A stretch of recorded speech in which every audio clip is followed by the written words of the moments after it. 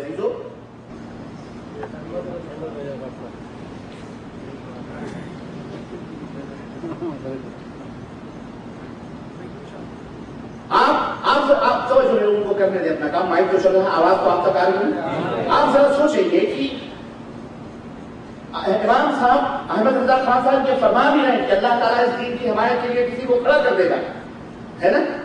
تو جب اللہ تعالیٰ کسی کو کھڑا کرے گا اس دین کی حمایت کے لیے، تو پھر یہ کیوں فرمایا جا رہا ہے کہ لیکن نہیں معلوم وہ کیا کہے اور تم سے کیا بتلائے؟ بھائی جب تمہیں اللہ پہ بھی بھروسہ نہیں رہا ہے نہیں، لیکن کہتے ہیں نا چور کی داڑھی میں ان کو معلوم تھا کہ یہ دین وہ دین ہے کہ جب اللہ کسی بندے کو کھڑا کرے گا تو اس دین کی وہ دعوت نہیں دے گا جو میں دے کے جا رہا ہوں۔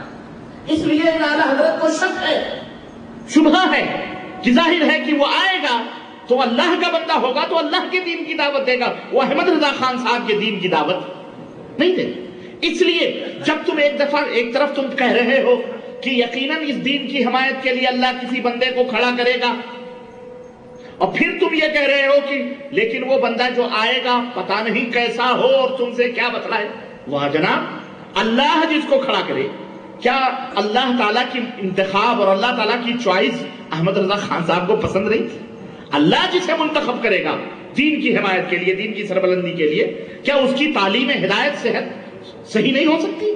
بولو، اس سے بڑھ کر کے تعلیم صحیح اور کس کی ہو؟ لیکن اپنی دی ہوئی ہدایت کے بارے میں ان کو مکمل طور پر کیا وصیت کر رہے ہیں؟ استغفر اللہ استغفر اللہ۔ المہم میرے بھائیوں، یہ ایک وصیت، اس سے اندازہ لگتا ہے کہ یہ کتنے چالاک لوگ تھے کہ انہوں نے جو دین بنایا اس دین کی طرف لوگوں کو کس طرح سے دعوت دی۔ اب آپ سوچتے ہوں گے کہ احمد رضا خان صاحب نے کون سا دین بنایا؟ میرے بھائیوں، میرے عزیزوں، دیکھیں یہ ہمیشہ اس تاریخ کو آپ اپنے ذہن و دماغ میں بٹھائیں اور رکھیں کہ دور صحابہ ہی سے یہودی خبیثوں نے مسلمانوں کو منتشر کرنے کا عہد کیا تھا۔ دور صحابہ سے نبی کا زمانہ گزرا، نبی کے زمانے میں ان کو کوئی چانس نہیں ملا، حضرت ابو بکر کا زمانہ گزرا، کوئی چانس نہیں ملا، حضرت عمر فاروق اعظم کا زمانہ میں گزرا، کوئی چانس نہیں ملا، لیکن جب دور عثمانی آیا، حضرت عثمان غنی رضی اللہ تعالیٰ عنہ کا دور آیا، انہوں نے دیکھا کہ مسلمانوں کی سلطنتیں وسیع سے وسیع تر ہوتی جا رہی ہیں، اور افریقہ کے صحراؤں میں اور یورپ کے وادیوں میں بھی اسلام پہنچ چکا ہے۔ انہوں نے سوچا یہ اس طرح سے تو ہم ان کا اس طوفان، اس سیلاب جو اسلام کا سیلاب ہے، اس کے اوپر تو ہم بند نہیں باندھ سکتے جب تک کہ ہم ان کو روک نہ دیں اس سیلاب کو۔ انہوں نے روکنے کے لیے اسلام ایک شخص منتخب کیا، عبداللہ ابن سبا یہودی، یمن کا رہنے والا، وہ آیا، بظاہر اس نے اسلام قبول کیا، حضرت عثمان غنی کے ہاتھ پہ دعوت، اس نے بیعت کی اور اس نے بڑے ہی ایمانداری کا حلف اٹھایا، اور الغرض اس طرح سے یہودی مسلمانوں کے صفوں میں داخل ہوا، اور پھر وہاں سے مسلمانوں کے ایمان اور عقیدے کو کھوکھلا کرنا انہوں نے شروع کیا، اور نتیجہ آج تک کہ وہ مار جو یہودیوں نے مسلمانوں کو ماری ہے، آج تک ہم اس سے نپٹ نہ سکے۔ اور ان کا خاص طور پر ان کا طریقہ کار یہ ہوا کرتا تھا کہ کام ان کا ہوتا تھا لیکن وہ لیتے مسلمانوں سے تھے۔ یہ بہت خطرناک طریقہ ہوتا ہے، کیا کہ ہم کو مروانے کے لیے آپ ہمارے ہی بھائی کو استعمال کریں، بھائی ہے وہ ہمارا، لیکن چونکہ آپ نے اس کی برین واشنگ کی ہے، آپ نے اس کو دوست بنایا ہے اور اپنا قریبی بنایا، اس لیے اب ہمیں ہی ہمارے ہی بھائی سے مروانا۔ یہ کامیاب ہوئے یہودی اس معاملے میں کہ مسلمانوں کو مسلمانوں ہی سے کٹوانا، مسلمانوں کو مسلمانوں ہی کے خلاف کھڑا کرنا، چنانچہ آج تک آج تک ان یہود و نصارہ کی یہ کوششیں اور سازشیں بارآور ہو رہی. ورنہ ذرا مسلمانوں بتلاؤ، ہمارا رب تمہارا رب دو ہے؟ ایک ہے. ہمارا اللہ ایک ہے، ہمارا نبی محمد الرسول اللہ صلی اللہ علیہ وسلم. بتلاؤ ہم ہندوستان، پاکستان، بنگلہ دیش میں ہم ایک نبی کو مانتے کہ نہیں مانتے؟ ایک قرآن کو مانتے کہ نہیں مانتے؟ ایک نبی کی حدیث پر ایمان لاتے کہ نہیں لاتے؟ ایک قبلے کی طرف رخ کر کے نماز پڑھتے کہ نہیں پڑھتے؟ پھر ہم میں تقسیم کرنے والا کون ہے؟ پھر ہم الگ الگ کیوں ہیں جب ہمارا نبی ایک ہے، ہمارا قبلہ ایک ہے، ہمارا قرآن ایک ہے، ہمارا اللہ ایک ہے، ہمارا رسول ایک ہے؟ پھر ہم الگ الگ کیوں ہیں؟ وجہ کیا ہے؟ وجہ یہی ہے کہ یہودیت نے ہرگز، نصرانیت نے ہرگز یہ نہیں چاہا ہے کہ مسلمان ایک تھالی میں بیٹھ کر کے امن و سکون کے ساتھ کھانا کھا لیں. انہوں نے ہمیشہ یہ کوشش کی ہے ان کو توڑو اور حکومت کرو، ان کے اندر فرقہ واریت پیدا کرو، ان کے اندر کسی بھی طرح سے ان کو پھوڑو اور حکومت کرو، اور ان کو کاٹو اور پیٹو، جیسے بھی چاہو استعمال کرو. اور ظاہر ہے دشمن اسی طرح کامیاب ہوتا ہے. دشمن اسی طرح کامیاب ہوتا ہے میرے بھائیوں کہ تمہارے ہمارے درمیان میں اختلاف پیدا کر کے اور اختلاف پیدا کر کے اور اپنا الٹو سیدھا کرے، اور آج تک کر رہے ہیں. ورنہ بتاؤ ہم سب ایک ہیں کہ نہیں ایک؟ بولو. ایک اللہ کے ماننے والے، ایک رسول کے ماننے. پھر ہماری مسجدیں الگ، ہماری مسجدوں کے دروازے فرقوں بندیوں میں الگ. یہ سب البتہ کہنے کا مطلب یہ ہے کہ ان حقیقتوں کو جانتے ہوئے، سمجھتے ہوئے، اور ہم سب جب یہ مانتے ہیں کہ ہمارا قبلہ ایک ہے، ہمارا نبی ایک ہے، ہمارا قرآن ایک ہے، ہمارے رسول کا فرمان کے اوپر ایمان لانا ہر مسلمان کا فرض ہے، تو پھر مسلمانوں ہمیں کیا ہو جاتا ہے کہ جب ہم یہ جانتے ہیں کہ ہماری صفوں میں دشمن دین داخل ہو چکے ہیں، ہماری صفوں میں اتحاد کو پارا پارا کرنے کے لیے، ہمیں توڑنے کے لیے ایسے جراثیم داخل ہو چکے ہیں، پھر ہم ان جراثیم کو عزت دیں، ان جراثیموں کو اپنے سلاخوں پہ رکھیں. آخر یہ ہم کیوں بھول جاتے ہیں کہ ہمارا ان سے بائیکاٹ ہونا چاہیے اور ہمیں ان کو لوگوں کے سامنے بے نقاب کرنا چاہیے کہ یہ دین نہیں ہے، اسلام یہ نہیں ہے جو تم پیش کر رہے ہو. جبھی تو دشمن ذلیل ہوگا جب ہم دشمن کو بتلائیں گے کہ بھائی یہ جو عقیدہ تو پیش کر رہا ہے یہ قرآن میں نہیں ملتا، یہ ہمارے نبی کے فرمان میں نہیں ملتا. خلاص اس کا مطلب یہ ہے کہ یہ عقیدہ باہر سے آ رہا ہے، کافروں سے آ رہا ہے، مشرکوں سے آ رہا ہے. یہ اسلام اللہ اس کے رسول کا بنایا ہوا عقیدہ، یہ اللہ اس کے رسول کا بتایا ہوا عمل. ہاں لیکن اس نے تمہیں تھپکیاں دے کر کے سلایا ہے، مختلف فرقوں میں، مختلف تحریکوں میں تمہیں بانٹ کر، تاکہ تم بے فکر رہو اور اپنی ملاؤں کی اور تمہاری غلطی نہیں ہے، میں کہتا ہوں کہ تمہاری تھوڑی سی غلطی یہ ہے کہ تم ذرا اپنا برین نہیں استعمال کرتے، عقل نہیں استعمال کرتے، اللہ اور اس کے رسول کے قریب نہیں آتے. ورنہ واللہ بتلا رہا ہوں کہ یہ دشمنوں کی جڑیں کٹ جائیں. اے امت محمدیہ کے لوگوں، اگر تمہارے اندر یہ شعور پیدا ہو جائے حق اور باطل کی فرق کا اور تمیز کا، اللہ کی قسم یہ دشمن خود ذلیل ہو جائیں گے، یہ خود رسوا ہو جائیں گے، تمہیں گمراہ نہیں کر سکتے. پھر ساری مسجدیں ایک ہوں گی اور سارے علماء ایک ہوں گے، اور علماء ایک نہ ہو تو بھی نہ صحیح، تم ایک ہو جاؤ گے تو علماء خود بخود سدھریں گے. تم مرغے کھلا کھلا کر کے تم نے بانٹا ہے، ہاں مرغے کھلا کھلا کر کے نا، اور نذرانے دے کر کے. ہمارے حضرت جی ہیں، ہمارے اعلیٰ حضرت ہیں، وہ کہتا تیرے اعلیٰ حضرت تو میرے بھی اعلیٰ حضرت، وہ غوث اعظم تو ہمارے بھی غوث اعظم، تیرے قطب العالم تو ہمارے بھی قطب العالم، تیرے پاس فلاں کتاب تو ہماری. اسی طرح سے تم کو تقسیم کر دیا، اور تقسیم کر کر کے یہاں سے فتویٰ منگاؤ بریلی سے آ رہا، کہاں سے فتویٰ منگاؤ دیوبند سے آ رہا، کہاں سے فتویٰ منگاؤ وہاں تو وہ بریلی سے منگا رہا ہے، وہ دیوبند سے منگا رہا، اور اپنے لڑ رہے ہیں جیسے کتے لڑتے ہیں آپس میں، کتوں کی. فتویٰ اللہ کے نبی کہاں گئے، اللہ کے رسول کہاں گئے؟ نہیں، تم حدیث نہیں سمجھ سکتے، قرآن نہیں سمجھ سکتے. اور جو قرآن و سنت کی طرف دعوت ہے ان کو جاہل، ان کو بددین، ان کو بدمذہب، ان کو رافضی، ان کو یعنی رافضیوں سے بھی بدتر کہا جا رہا کہ نہیں کہا جا رہا. ابھی آپ نے کہا کہ یہ غیر مقلد ہیں. وہی میں 1000 دفعہ کہتا، مقلد کا الٹا غیر مقلد نہیں ہوتا، مقلد کا الٹا متبع ہوتا ہے. یہ کہو یہ متبعین ہیں، موحدین ہیں. مشرک کا الٹا غیر مشرک نہیں ہوتا، موحد ہوتا ہے. مشرک کا الٹا موحد ہوتا ہے.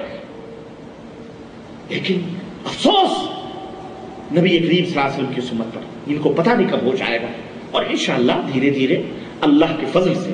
اور میرے مسلمان بھائیوں، میرے دوستوں، یہ خوشخبری ہے، اللہ کے فضل سے لوگ سمجھ رہے ہیں. آخر مجھ بندے ناچیز کو